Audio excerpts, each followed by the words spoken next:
Développement durable, impact environnemental, tu es sûrement déjà familier avec ces notions. En revanche, sais-tu ce qu'est la justice climatique ?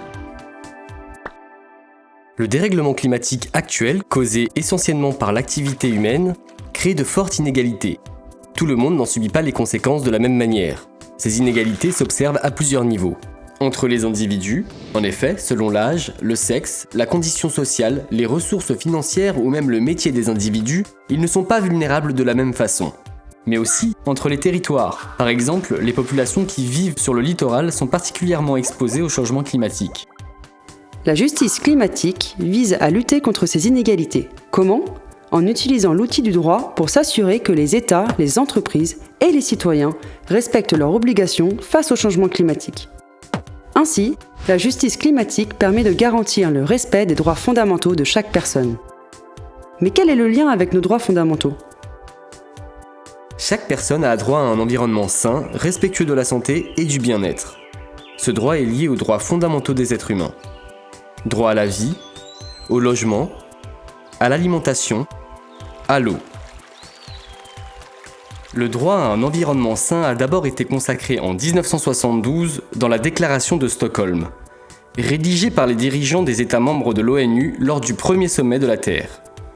En France, la Constitution a consacré ce droit dans la Charte de l'environnement de 2004. Alors, comment s'assurer que notre droit à un environnement sain est respecté ?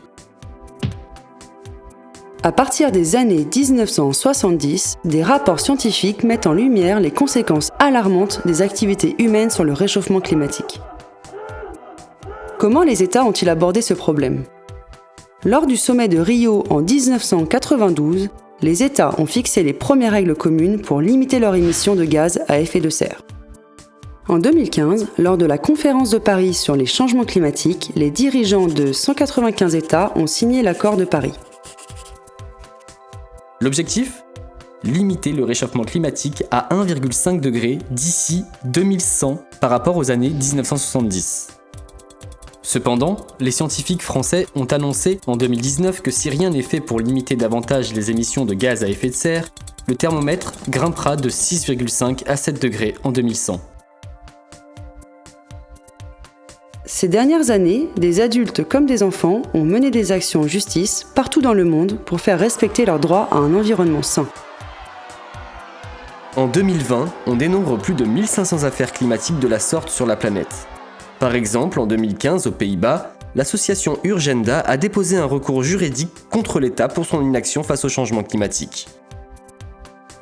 La Cour suprême a condamné l'État à réduire ses émissions de gaz à effet de serre de 25% d'ici fin 2020. En 2019, en France, 4 associations ont déposé un recours similaire contre l'État français. Cette affaire est connue sous le nom de l'affaire du siècle. Et toi, savais-tu que tu avais légalement le droit à un environnement sain ?